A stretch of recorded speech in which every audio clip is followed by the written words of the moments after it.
Hello, welcome my YouTube channel. आप सभी का स्वागत है अपने चैनल व्यवस्था स्टडी पॉइंट पे।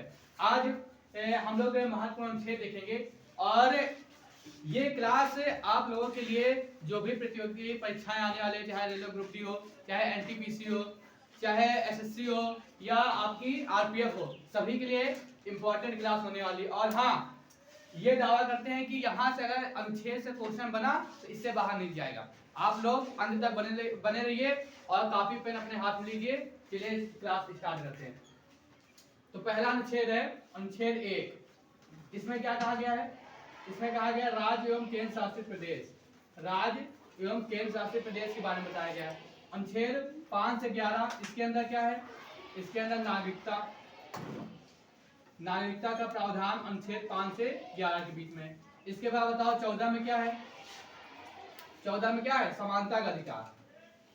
समानता का अधिकार, अनुच्छेद 14 समानता का अधिकार। उसके बाद बताइए 17 में बताइए क्या है, 18 में क्या है और 19 में क्या है, इसके बारे में बताइए। 17 में है आपका 18 19। 19 में है प्रेस की स्वतंत्रता। प्रेस की स्वतंत्रता। 18 में है आपका उपाधियों का अंत। उपाधियों का अंत। और अनुच्छेद 17 में है अस्पृश्यता का अंत। उसके बाद बताओ 21 में, और 21 के ए में बताओ क्या है? 21 के ए में, इसकी 21 में है प्राण एवं दैहिक स्वतंत्रता। प्राण एवं दैहिक स्वतंत्रता। प्राण एवं दैहिक स्वतंत्रता। और 21 ए में है आपका शिक्षा का अधिकार। 21 ए में शिक्षा का अधिकार। 21 ए में शिक्षा का अधिकार। उसके बाद बताइए 25 में बताइए क्या है? 25 में है आपका अंतःकरण की शक्ति। अंतःकरण की शक्ति। सभी लोग नोट करते रहिए। इसके बाद बताइए 25 के बाद बताइए आप 32 में क्या है और 35 बताओ। 32 में 38 बताओ।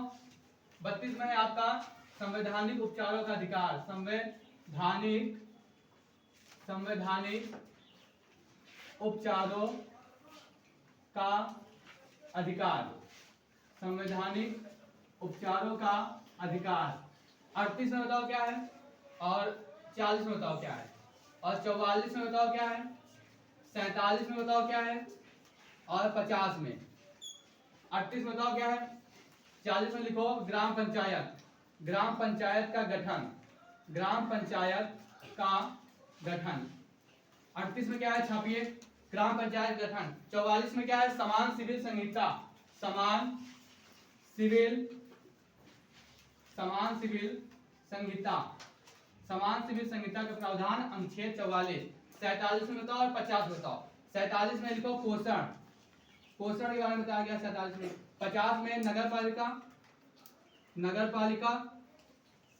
और कार्यपालिका।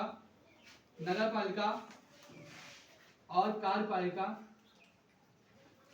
नगर पालिका और कार्यपालिका का पृथक, मतलब अलग अलग। नगर पालिका और कार्यपालिका का पृथक अलग अलग बताया गया अनुच्छेद 50 में। उसके बाद बताओ 52 में क्या है? 52 में है राष्ट्रपति का अनुच्छेद 52 में। अभी हम राष्ट्रपति के अनुच्छेद और उपराष्ट्रपति का अनुच्छेद रोक के लास्ट में बताते हैं। इसके बाद ये राष्ट्रपति का अनुच्छेद 52 से 61 तक, और उसके बाद 63 में उपराष्ट्रपति बताया गया है, और 63 से लेकर 70 तक उपराष्ट्रपति के बारे में बताया गया। तो राष्ट्रपति और उपराष्ट्रपति को अभी हम सबसे लास्ट में देखते हैं।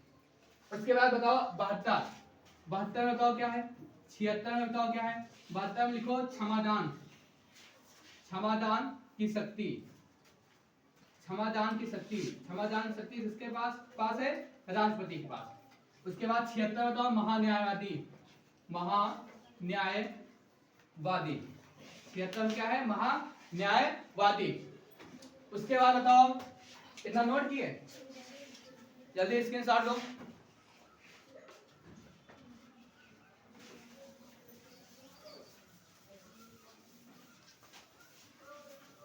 76 में है आपका महान्यायवादी। उसके अलावा बताओ सभी लोग 102 में क्या है, 102, 108 में क्या है, 110 में क्या है और 112 इसका बताइए। 108 में संचित निधि, संचित निधि, संचित निधि का अनुच्छेद 108। 110 में क्या है, धन विधेयक, 110 धन विधेयक। और 112 में क्या है, वित्त विधेयक, वित्त विधेयक, विधेयक 112 में वित्त विधेयक बताया गया है। इसके अलावा बताइए आप 124, 129 बताओ। और 124 में क्या है, 124 में सुप्रीम कोर्ट की स्थापना, सुप्रीम कोर्ट की स्थापना के बारे में, सुप्रीम कोर्ट की स्थापना है 124 में। उसके बाद बताओ 129 में क्या है, 129 में सुप्रीम कोर्ट एक अभिलेख न्यायालय है, सुप्रीम कोर्ट एक अभिलेख न्यायालय है, सुप्रीम कोर्ट एक अभिलेख न्यायालय है। इसका अनुच्छेद क्या है, 129। 129 के बाद और बाकी कौन से बचे, 129 के बाद बताओ 153, 153 बताओ, 214 बताओ और 215 बताओ। 153 में क्या कहा गया है, राज्यों का पुनर्गठन, 153 में राज्यों का पुनर्गठन। आप लोग हमें कमेंट बॉक्स में ये बताइए कि राज्यों के पुनर्गठन में सबसे पहला राज्य, सबसे पहला कौन सा राज्य था जिसका पुनर्गठन किया गया था, वो था आपका आंध्र प्रदेश। इसकी डेट ऑफ बर्थ आप बताएंगे। उसके बाद आओ 214 और 215। 214 में क्या बताया गया है, हाई कोर्ट की स्थापना, हाई कोर्ट की स्थापना, हाई कोर्ट की स्थापना 214। 215 में बताया गया है हाई कोर्ट एक अभिलेख न्यायालय, हाई कोर्ट एक अभिलेख न्यायालय, हाई कोर्ट एक अभिलेख न्यायालय है 215। 215 के बाद बताइए, 215 के बाद बताइए आप कि 226 में क्या है और 246 के ए में क्या बताया गया है।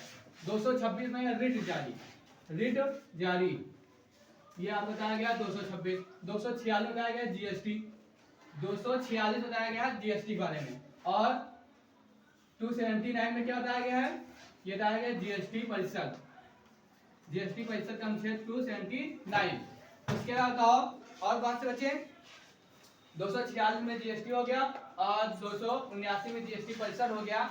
और उसके बाद बताओ 300 में, 300 के ए में क्या है, 300 के ए में संपत्ति का अधिकार, संपत्ति का अधिकार, संपत्ति का अधिकार अनुच्छेद 300 ए। हमारे संविधान के मौलिक अधिकारों में पहले 7 मौलिक अधिकार थे, जिसमें से 7वां कौन सा था, संपत्ति का अधिकार। पहला कौन सा है, समानता का अधिकार, स्वतंत्रता का अधिकार, शोषण के विरुद्ध अधिकार, धार्मिक स्वतंत्रता का अधिकार, शिक्षा का अधिकार और संवैधानिक उपचारों का अधिकार। और 7वां कौन सा, संपत्ति का अधिकार, जिसे 44वें संविधान संशोधन, 44वें संविधान संशोधन के जरिए इसको मौलिक अधिकार से निकालकर विविध अधिकार में अनुच्छेद 300 ए में रख दिया गया है। तो संपत्ति का अधिकार अनुच्छेद 300 ए, इसके साथ जल्दी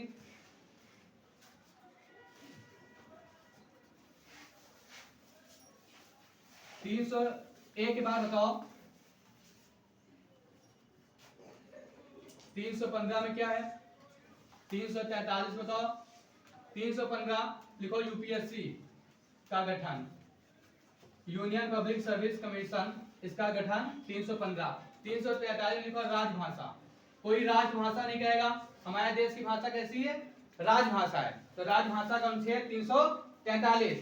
और कौन सा बचा, 343 बताओ 360। 360 में क्या है, वित्तीय आपातकाल, 360 में वित्तीय आपातकाल, वित्तीय आपातकाल, वित्तीय आपातकाल का अनुच्छेद 360।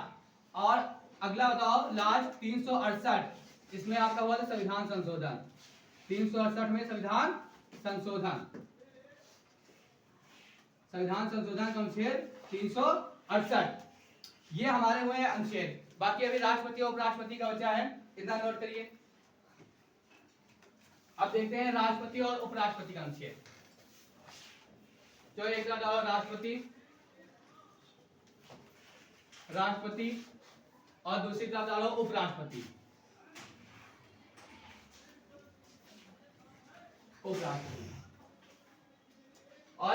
इस अनुच्छेद सारे बच्चों को सारे सभी अनुच्छेद याद होने चाहिए। आपके पेपर में 100% अगर अनुच्छेद से क्वेश्चन पूछा गया तो इससे बाहर नहीं जाएगा। राष्ट्रपति के देखो एक ट्रिक है, प का नी को का दु यो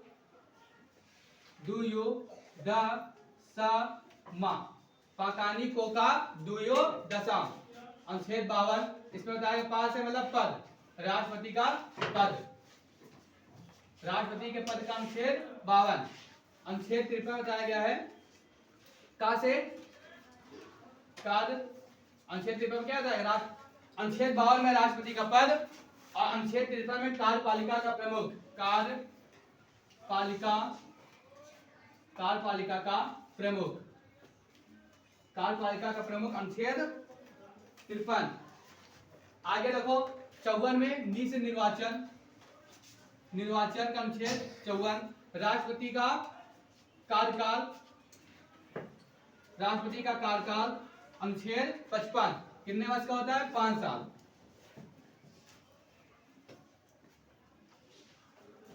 55 में लिखो कोटा, 56 में लिखो कार्यकाल, कार्यकाल 5 साल, और 57, 58, 59, 60 और 61। तो 56 कार्यकाल, 57 में क्या है पुनः निर्वाचन, दोबारा राष्ट्रपति का पुनः गठन मतलब दोबारा। योग्यता 58 में लिखो योग्यता 58, और अनुच्छेद 59 में लिखो दशाएं, और अनुच्छेद 60 में लिखो शपथ। 1 मिनट वेट।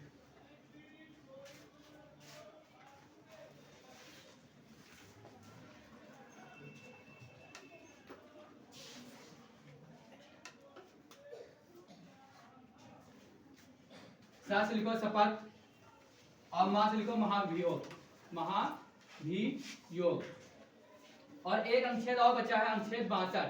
इसमें बताया गया राष्ट्रपति का रिक्त पद, अनुच्छेद 62 में राष्ट्रपति का रिक्त पद। अनुच्छेद 62 अगर राष्ट्रपति ना हो तो उसके स्थान पर उपराष्ट्रपति कार्यभार संभालेगा। ये आपका हो गया अनुच्छेद 62। उपराष्ट्रपति देख लो 2 मिनट में। इसकी ट्रिक है उसका नी का स, उसका निकास सनी, उसका निकास सनी। इसका कहां से 63, 64, 65, 66, 66 का लिखो 67, 68, 69 और 70। तो उस है उपराष्ट्रपति का पद, उसे उपराष्ट्रपति का पद अनुच्छेद 63। आगे देखो सा से सभापति, उपराष्ट्रपति एक सभापति के रूप में कार्य करेगा। इसका प्रावधान अनुच्छेद 64। अनुच्छेद 65 क्या कहता है कार्य। अनुच्छेद 66 निर्वाचन, नी से निर्वाचन। अनुच्छेद 67 का से कार्यपालिका का प्रमुख, कार्यपालिका। और अनुच्छेद 68 बताया गया आपका समय, उपराष्ट्रपति का समय। अनुच्छेद 69 बताया गया शपथ, अनुच्छेद 69 बताया गया उपराष्ट्रपति का शपथ। और अनुच्छेद 70 बताया गया है निर्वाचन, अनुच्छेद 70 बताया गया है निर्वाचन। और आप लोगों के लिए एक होमवर्क ये है कि बताओ जम्मू एवं कश्मीर के लिए किस अनुच्छेद में बताया गया, जम्मू कश्मीर। बाकी ये हमारी रही क्लास, और सभी लोग इस क्लास को तैयार करके जाएंगे। और बाकी ये है कि अगर कोई भी क्वेश्चन पूछा गया तो इससे बाहर नहीं जाएगा। बाकी आप ज्यादा से ज्यादा क्लास को शेयर कीजिए, और मिलते हैं आप नेक्स्ट वीडियो में एक नई वीडियो के साथ। जय हिंद।